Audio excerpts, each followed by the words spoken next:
Hey guys, Miss Sandlin here again, and this is the first time you're hearing this chapter, but I accidentally recorded it. I thought I was recording it. Anyways, so I'm reading this for the second time. So I'm going to try to put as much oomph in it as I did the first time. We are in chapter 14 called I Have a Dam Problem. So we'll see what that's about. Last we ended chapter 13. Bianca's missing. She sacrificed herself to this giant junkyard monster thing. I mean, not purposefully, but seems like part of the prophecy is ringing true. So we'll see if that trend continues.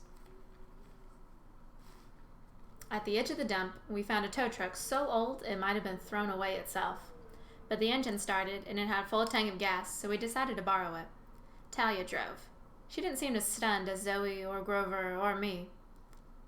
The skeletons are still out there, she reminded us. We need to keep moving. She navigated us through the desert, under clear blue skies, the sand so bright it hurt to look at. Zoe sat up front with Thalia. Grover and I sat in the pickup bed, leaning against the tow winch. The air was cool and dry, but the nice weather just seemed like an insult after losing Bianca. My hand closed around the little figurine that had cost her life. I still couldn't even tell what god it was supposed to be. Nico would know. Oh gods, what was I going to tell Nico? I wanted to believe that Bianca was still alive somewhere, but I had a bad feeling that she was gone for good. It should have been me, I said. I should have gone into that giant. Don't say that, Grover panicked. It's bad enough with Annabeth gone, and now Bianca. Do you think I could stand it if... He sniffled. Do you think anybody else would be my best friend? Grover. And he wiped under his eyes with an oily cloth that left his face grimy, like he had war paint on. I'm okay. But he wasn't okay. Ever since the encounter in New Mexico, whatever had happened when that wild wind blew through, he seemed really fragile. Even more emotional than usual. I was afraid to talk to him about it, because he might start bawling. At least there's one good thing about having a friend who gets freaked out more than you do. I realized I couldn't stay depressed. I had to set aside thinking about Bianca and keep us going forward, the way Thalia was doing. I wondered what she and Zoe were talking about in the front of the truck. The tow truck ran out of gas at the edge of a river canyon. Whew. The wind's blowing really loud. Don't know if y'all can hear that. Thalia got out and slammed the door. Immediately, one of the tires blew. Great. What now? I scanned the horizon. There wasn't much to see. Desert in all directions, occasional clumps of barren mountains plopped here and there. The canyon was the only thing interesting. The river itself wasn't very big, maybe 50 yards across. Green water with a few rapids, but it carved a huge scar out of the desert. The rock cliffs dropped away below us. There's a path, Grover said. We could get to the river. I tried to see what he was talking about, and finally noticed a tiny ledge winding down the cliff face. That's a goat path, I said. So? The rest of us aren't goats. We can make it, Grover said, I think. I thought about that. I'd done cliffs before, but I didn't like them. Then I looked over at Thalia and saw how pale she'd gotten. Her problem with heights? She'd never be able to do it. No, I said. I think we should go farther upstream. Grover said, but... Come on, a walk won't hurt us. I glanced at Thalia. Her eyes said a quick thank you. We followed the river about half a mile before coming to an easier slope that led down to the water. On the shore was a canoe rental operation that was closed for the season, but I left a stack of golden drachmas on the counter and a note saying, I owe you 2 canoes. We need to go upstream, Zoe said. It's the first time I'd heard her speak since the junkyard, and I was worried about how bad she sounded, like somebody with the flu. The rapids are too swift. Leave that to me, I said. We put the canoes in the water. Thalia pulled me aside as we were getting the oars. Hey, thanks for that back there. Don't mention it. Can you really? She nodded to the rapids. You know. I think so. Usually I'm pretty good with water. Would you take Zoe? She asked. I think, maybe you can talk to her? She's not going to like that. Please, I don't know if I can stand being in the same boat with her. She's starting to worry me. It was about the last thing I wanted to do, but I nodded. Thalia's shoulders relaxed. I owe you one. 2. 1.5, Thalia said. She smiled, and for a second, I remembered that I actually liked her when she wasn't yelling at me. She turned and helped Grover get into their canoe into the water. As it turned out, I didn't even need to control the currents. As soon as we got in the river, I looked over the edge of the boat and found a couple of naiads staring at me. They looked like regular teenage girls, the kind you'd see in any mall, except for the fact that they were underwater. "Hey," I said. They made a bubbling sound that may have been giggling. I wasn't sure. It was kind of hard understanding naiads. "We're heading upstream," I told them. "Do you think you could?" And before I could even finish, the naiads each chose a canoe and began pushing us up the river. We started so fast, Grover fell into his canoe with his hooves sticking up in the air. "I hate naiads," Zoe grumbled. A stream of water squirted up from the back of the boat and hit Zoe in the face. "She-devils?" Zoe went for her bow. "Whoa," I said. "They're just playing around." "Cursed water spirits. They've never forgiven me." "Forgiven you for what?" She slung her bow back over her shoulder. "It was a long time ago. Never mind." We sped up the river, the cliffs looming up on either side of us. "You know, what happened to Bianca wasn't your fault," I told her. "It was mine. I was the one that let her go." I figured this would give Zoe an excuse to start yelling at me. Instead, or at least that might shake her out of feeling depressed. But instead, her shoulders slumped. "No, Percy. I pushed her into going on the quest. I was too anxious. She was a powerful half-blood. She had a kind heart, as well. I thought she would be the next lieutenant. But you're the lieutenant." She gripped the strap of her quiver. She looked more tired than I'd ever seen her. "Nothing can last forever, Percy. Over 2,000 years I have led the hunt, and my wisdom has not improved yet. Now Artemis herself is in danger." "Look, you can't blame yourself for that. If I had insisted on going with her, you think you could have fought something powerful enough to kidnap Artemis? There's nothing you could have done." Zoe didn't answer. The cliffs along the river were getting taller. Long shadows fell across the water, making it a lot colder, even though the day was bright. Without even thinking about it, I took Riptide out of my pocket. Zoe had looked at the pen, and her expression was pained. "You made this," I said. "Who told thee?" "I had a dream about it." She studied me. I was sure she was going to call me crazy, but she just sighed. "It was a gift, and a mistake."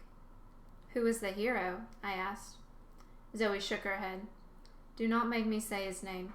I swore never to speak it again." "You act like I should know him." "I am sure you do, hero. Don't all you boys want to be just like him?" Her voice was so bitter, I decided not to ask what she meant. I looked down at Riptide, and for the first time, I wondered if it was cursed. "Your mother was a water goddess?" I asked. "Yes, Pleione. She had 5 daughters, my sisters and I, the Hesperides." "Those were the girls who lived in a garden at the edge of the west, with a golden apple tree and a dragon guarding it?" "Yes," Zoe said wistfully. "Ladon." "But weren't there only 4 sisters?" "There are now. I was exiled, forgotten, blotted out as if I never existed." "Why?" Zoe pointed to my pen. "Because I betrayed my family and helped a hero. You won't find that in the legend either. He never spoke of me. After his direct assault on Ladon failed, I gave them the idea of how to steal the apples, how to trick my father, but he took all the credit." "But..." "Gurgle, gurgle," the naiad spoke in my mind. The canoe was slowing down. I looked ahead and I saw why. This was as far as they could take us. The river was blocked. A dam the size of a football stadium stood in our path. "Hoover Dam," Thalia said. "It's huge." We stood at the river's edge, looking up at a curve of concrete that loomed between the cliffs. People were walking along the top of the dam. They were so tiny they looked like fleas. The naiads had left with a lot of grumbling, not in the words I could understand, but it was obvious they hated this dam blocking up their nice river. Our canoes floated back downstream, swirling in the wake from the dam's discharge vents. 700 feet tall, I said, built in the 1930s. 5 million cubic acres of water, Thalia said. And Grover sighed. Largest construction project in the United States. Zoe stared at us. How do you all know that?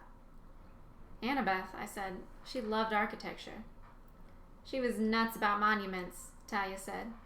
Spouted facts all the time, Grover sniffled. So annoying. I wish she were here, I said. The others nodded. Zoe was still looking at us strangely, but I didn't care.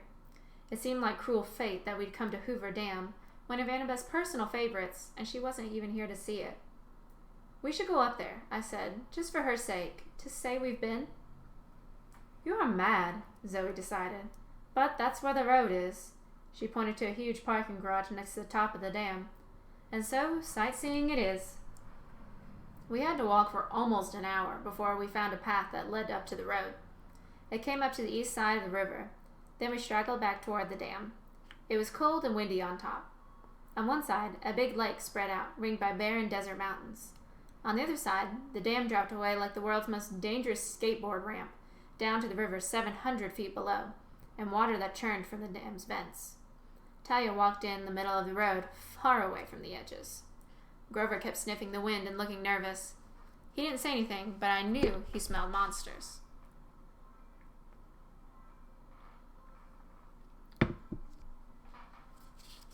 How close are they? I asked him. He shook his head. Maybe not close. The wind on the dam, the desert all around us. The scent could probably carry for miles, but it's coming from several directions, and I don't like that. I didn't either. It was already Wednesday, only 2 days until winter solstice, and we still had a long way to go. We didn't need any more monsters. There's a snack bar in the visitor center, Thalia said. You've been here before? I asked. Once, to see the Guardians. She pointed to the far end of the dam. Carved into the side of the cliff was a little plaza with 2 big bronze statues. They looked kind of like Oscar statues with wings. They were dedicated to Zeus when the dam was built, Thalia said. A gift from Athena. Tourists were clustered all around them. They seemed to be looking at the statue's feet. What are they doing? I asked. Rubbing the toes, Thalia said. They think it's good luck. Why? She shook her head. Mortals get crazy ideas. They don't know the statues are sacred to Zeus, but they know there's something special about them. When you were here last, did they talk to you or anything? Thalia's expression darkened. I could tell that she'd come here before, hoping for exactly that. Some kind of sign from her dad? Some connection? No. They don't do anything. They're just big metal statues. I thought about the last big metal statue we'd run into. That hadn't gone so well. But I decided not to bring it up. Let us find the damn snack bar, Zoe said. We should eat while we can. Grover cracked a smile. The damn snack bar? Zoe blinked. Yes, what is funny? Nothing, Grover said, trying to keep a straight face. I could even use some damn French fries. Thalia smiled at that. And I need to use the damn restroom.